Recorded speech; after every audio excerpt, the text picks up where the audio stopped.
Good morning, students. Today our topic is the water cycle. Today we will study about the water cycle.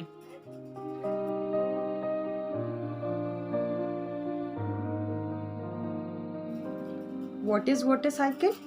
Water cycle is also known as hydrologic cycle or hydrological cycle. It describes how water moves continuously on earth. Water covers 70% of the Earth's surface and makes up approximately 60% of our bodies.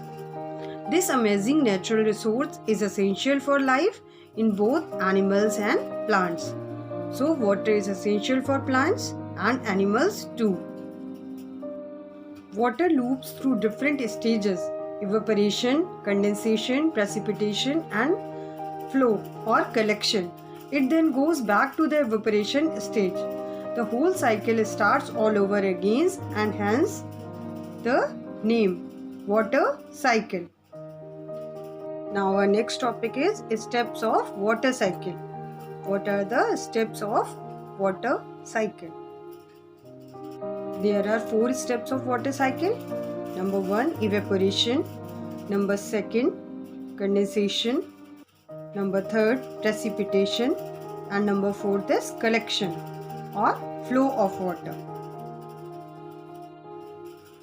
This picture represents the various steps of water cycle. Number 1 is evaporation. Number 2, condensation. Number 3 is precipitation. And number 4 is collection. And from collection, water again goes for evaporation. Evaporation again starts after collection, and then the whole water cycle continues like this only. Step 1 is evaporation. The changing of water into gas is called evaporation. When the sun heats up exposed water on the earth, the water on the surface turns into vapor and goes into the air.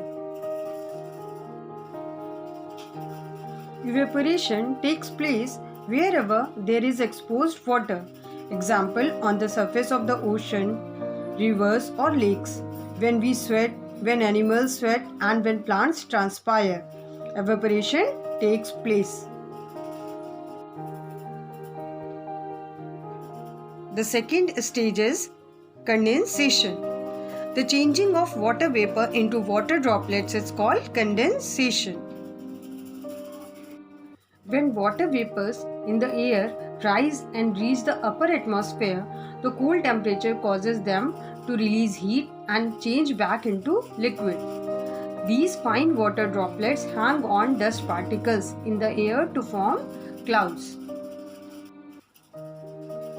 Step 3, precipitation. Water falls from the sky in the form of rain, snow or hail. This process is called precipitation.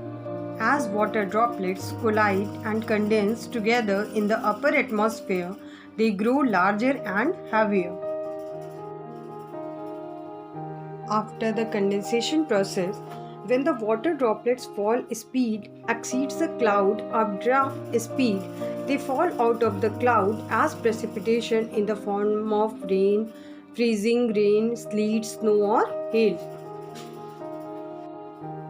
Through precipitation, water falls back onto the Earth's surface. Step 4 of water cycle is collection. Oceans and lakes collect water that has fallen. Water evaporates into the sky again and the cycle continues. After precipitation, some water flows downward and ends up in the sea, lakes or rivers. Some soaks into the ground and becomes groundwater, which feeds the plants or runs through the soil ending up in the ocean. Some is consumed by animals. From there, the water cycle starts all over again.